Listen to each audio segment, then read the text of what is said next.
Hello, friends. This is Dave Hurwitz, Executive Editor at ClassicsToday.com, here with the Haydn Symphony Crusade. And we're up to Symphony number 37 in C major. And in keeping with the fabulous numbering of Haydn symphonies, number 37 probably should have been called number 2 or something like that. It is one of the earliest Haydn symphonies we have. We know it was part of his Morzin symphonies. That is the initial group that he wrote for Count Morzin, probably around 1757 or 58. It's a very, very early work in the symphonies. But as I have said ever so many times, and will never tire of repeating, there is no such thing as immature Haydn symphonies, because he was in his late 20s when he wrote the very first one, and already an extremely experienced composer. So this is not in any way an early work in the sense of its immaturity, but it is something that he wrote at the start of his symphonic composition and at the start of his compositions for pure orchestra. And that really means something.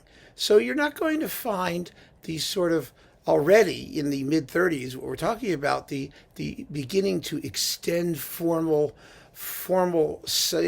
dimensions and make it like bigger and more and all that stuff.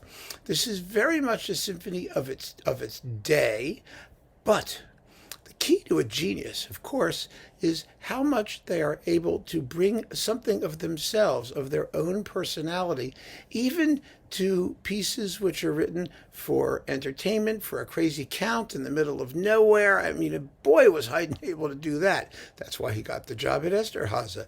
These early symphonies were enormously popular. And the reason they were popular is because they struck people as new and original.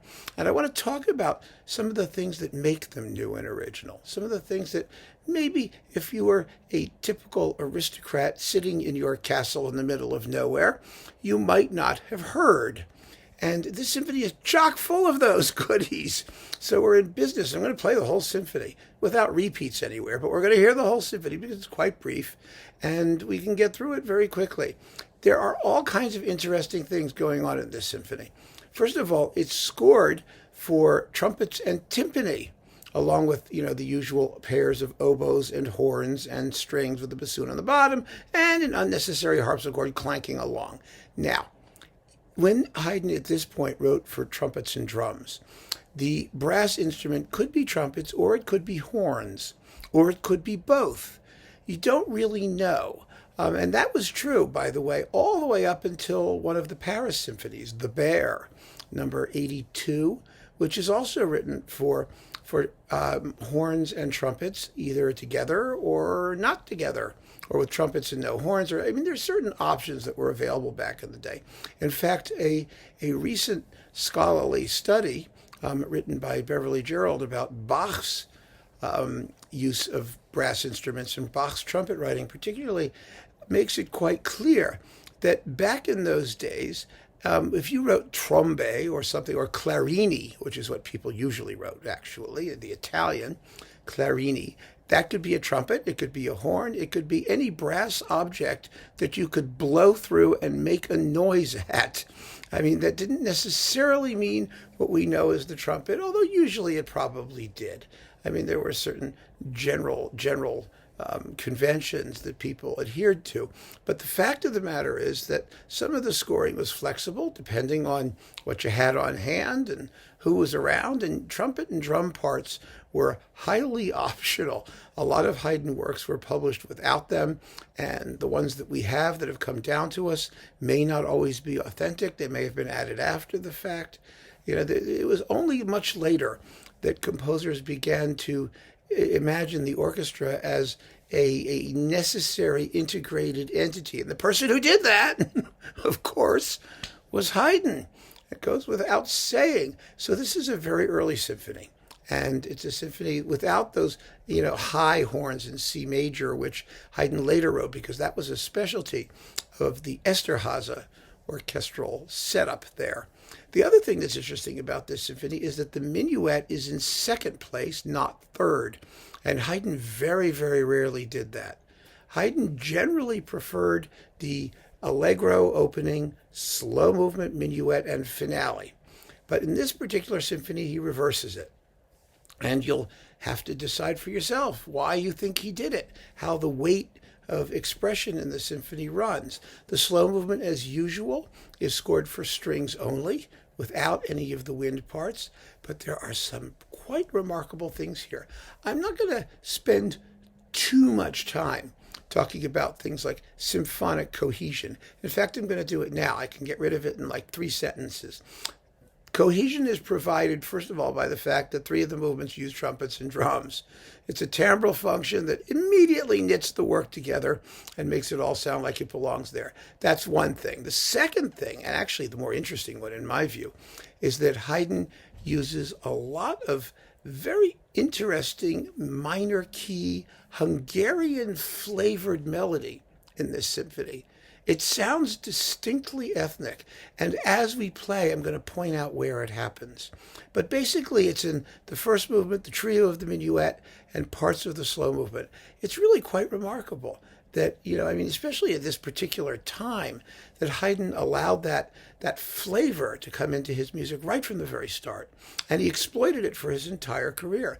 Haydn really, really was eclectic in that sense, and he did not regard folk music or indigenous musics of various kinds as something that should be excluded from symphonic discourse. And there were a bunch of composers who were like that. Haydn wasn't the only guy, but he was definitely one of the most famous and one of the guys who did it the best. And he was very different in that respect from Mozart.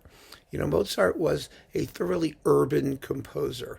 You don't find in Mozart these folk-like excursions to exotic locales, unless he's writing something like The Abduction from the Seraglio, or he's describing peasants in his operas, in which case they're in 6/8 time and they have certain folksy qualities. But generally speaking, Mozart was not that kind of composer to try and seek inspiration in exotic melodic scales and things like that. Haydn loved that stuff. Haydn really did, because for him it was all just spice, the paprika that you throw into the recipe and give it a little bit more color, a little bit more interest, and indeed a little bit more originality. And the other thing about this symphony I'm going to ask you to listen for is rhythm, because this is a very quirky symphony. Every movement, it's one of the things that is kind of remarkable about it. It has a lot of syncopation, a lot of odd phrase lengths, melodies that you don't know where they're going, and that sort of find wonderful, wonderful harmonic regions to probe. And we're going to probe them as we listen. So let's get started. I don't think there's any reason to waste any more time on it, because it's such a marvelous little symphony. Its quality speaks for itself. And I have to say, even though it has a harpsichord continuo, which of course, as you know, I just nonsense. But this is a fabulous performance. It really is a great performance by the Cologne Chamber Orchestra under Helmut Müller-Brühl on Naxos. This is really, really good. And I think you're going to be absolutely dazzled by this charming little symphony. I really do. It's just amazing to me how even at this very early period, Haydn is immediately himself. So in the first movement, which we're playing, as I said, without repeats, you should listen to, first of all, the second subject of the first movement, which is the first time where that kind of Hungarian melody pops in. It's so catchy, and it's here and gone in a minute. It leaves you wanting more. It really does. The other thing that's fascinating about this first movement, and it's another characteristic of Haydn, is that it really doesn't have a normal recapitulation in a sonata movement. In fact, it has what's called a fausse reprise in French. In other words, a fake reprise. It seems to recapitulate right at the beginning of the development section, but it's a fake out. It's a dodge that it goes off into the development. And in fact, you don't know that the recapitulation has arrived until you get to the motion music, what we heard before. And again, I'm going to indicate these moments when they occur, so that as you hear them, you can just see a little thing that'll pop up and tell you where you are. It's absolutely fascinating. It really is. It goes to show that Haydn's music always, from the very start, was very highly developmental. He avoided repetition as a matter of course. Now, of course, naturally he was working in certain large forms that had certain conventions, like binary movements with two halves, both of which get repeated. I don't mean that kind of repetition. I mean repetition within each section. And so this is a wonderful example of that. And it has nothing to do with any sort of immaturity on Haydn's part or inability to know what sonata form is. I think, people who say things like that are so stupid, because nothing could be easier than just repeating what you already just wrote. I mean, without thinking about it. Haydn is always thinking about it. And what makes this movement so interesting, even though it's incredibly short and compact, is that you've got that fake little reprise, which I will point out, and then the real development happens. And it just keeps on developing until the arrival of the motion music tells us, wait a minute, maybe we're in familiar territory, and the return of that Hungarian spicy second subject tells us, yes, we've arrived. It's just an amazing little thing, and it's already happening right at the beginning. And that's one of the things that is so, I think, wonderful about these early Haydn symphonies. Because they're so short and because they're so compact, you can hear these qualities in very close proximity to one another, and they're very simple. You want to hear more. You know that based on all of the stuff that Haydn packs into this music, that he has to expand the form. He has to explore more elements. There's so much potential. There's so many elements that he could give a closer look to and work with. But right now, what he's doing is just getting them out there on the plate, as it were. And he's going to figure out what to do with them or how to do other things with them later on. So this is it. We are here at the beginning, at the creation of the cosmos. The James Webb Music Telescope is peering back into the beginning of the musical universe as we know it, at least the symphonic musical universe, and this is what it heard, the first movement of Haydn's Symphony number 37.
Isn't that already marvelously quirky and original sounding and so fresh, so lively? It's just wonderful.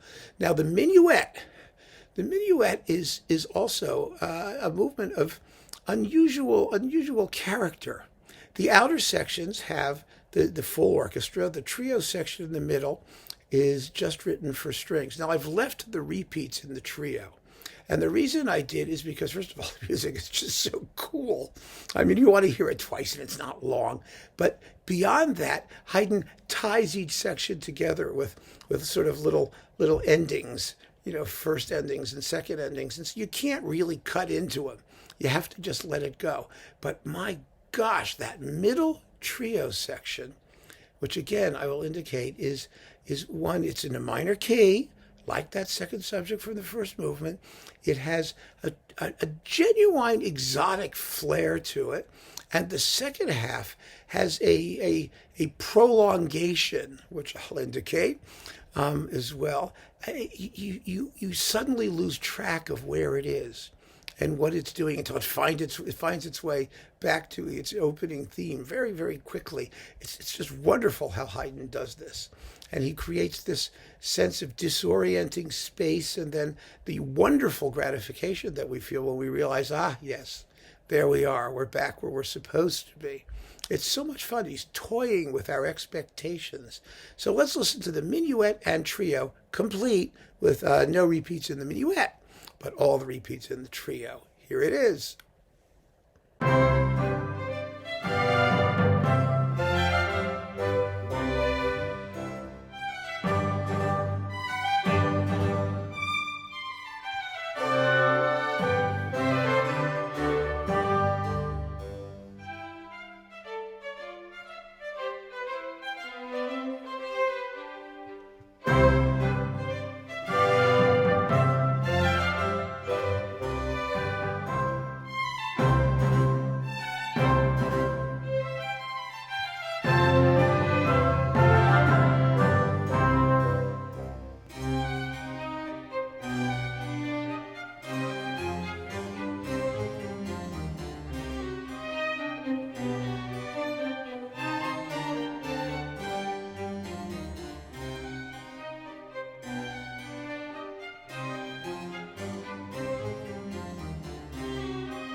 Now, one of the problems with writing for trumpets and drums in this era was that they were very limited in what they could do.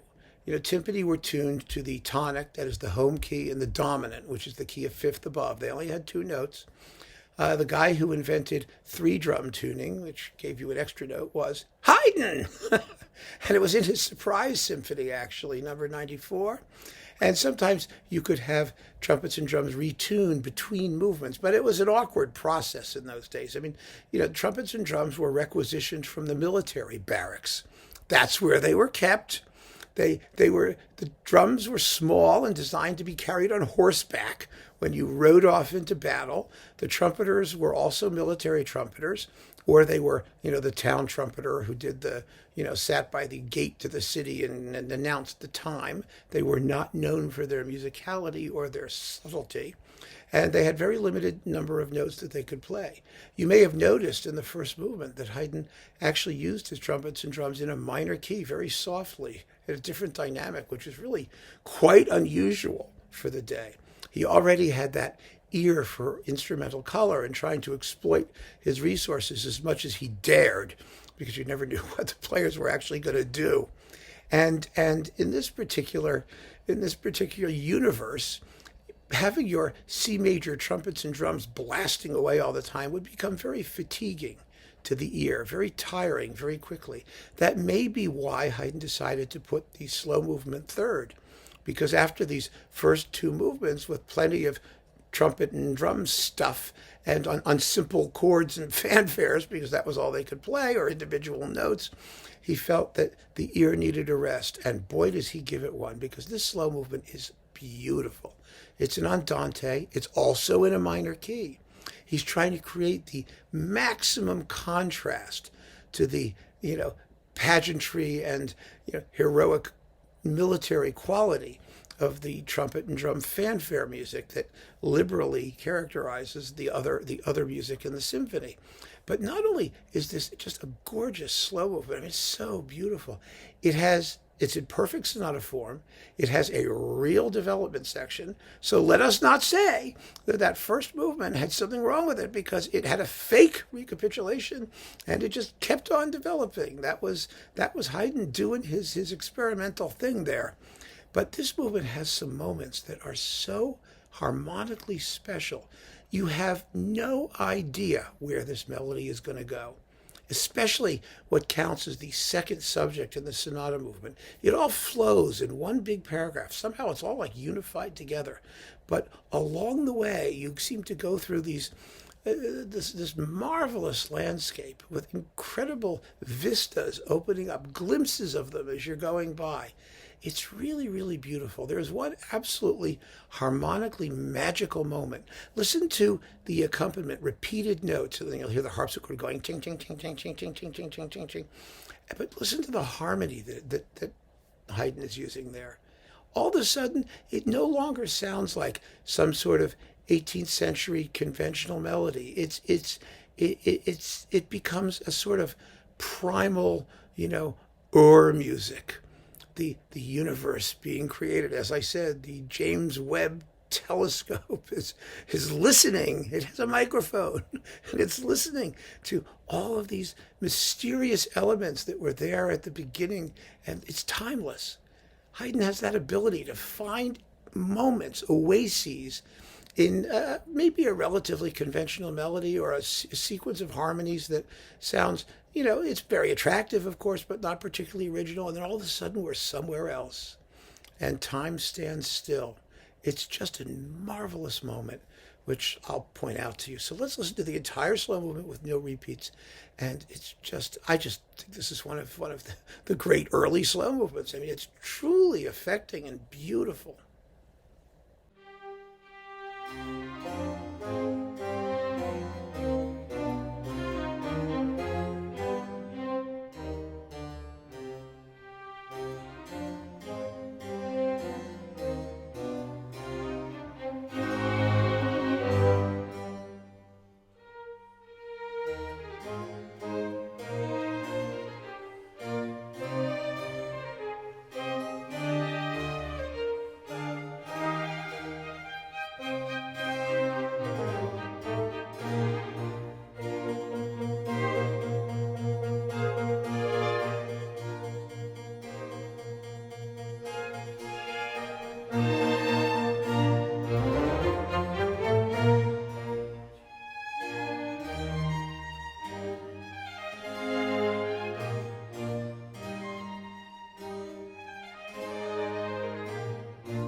And then, last but not least, we have the incredibly peppy finale, which is very peppy. But it's also one of those melodies, like everything in the symphony, it's a little bit off kilter, a little bit syncopated, a little rhythmically tricky. You know, the Minuet, you may have noticed, had some extra beats and bars here and there. You could never dance to it. The first movement was full of syncopated rhythms when the violins are going cha cha cha cha cha cha toward the end of sections. You know, the slow movement had its little digressive things about it, and so is this finale. It's quite tricky. It's very tricky rhythmically, and to really sort of bind the whole thing together, the development section, which is very, very brief, it's the lead back to the return really, is also thoroughly in a minor key. As we've noticed, the symphony fully takes advantage of the contrast offered by minor keys. It doesn't sound particularly ethnic or Hungarian in this particular case, but it doesn't have to. I mean, it gets the job done just by being in a minor key. But it's a wonderfully zippy and I don't know, it just sounds to me, I can only speak personally at this point, that nobody else could have written something like it. The shape of the melody is so intriguing. It's so unexpected. And that is the key to so much that Haydn does. The idea of surprising us while simultaneously gratifying our expectations and creating unity out of disparate elements. Oh gosh, he was such a genius. It just makes you want to cry to talk about it. It really does. So let's listen to this finale all the way through. It's like a minute and a little bit. It's very short and absolutely delightful.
So that was Helmut Muller-Brühl with the Cologne Chamber Orchestra and Naxos in Haydn Symphony No. 37, one of the very earliest Haydn symphonies that has come down to us. But my goodness, if anyone tells you that early means immature or early means, just slap them or something. Oh my goodness. It's just such a terrific piece already. So full of freshness and verve and energy. I just love this piece. And the next one, 38, is also in C major with trumpets and drums. So we're going to get to do this all over again. And it's completely different. Totally and completely different. That's what makes this little crusade so much fun. So thank you so much for joining me. Keep on listening, folks. Take care.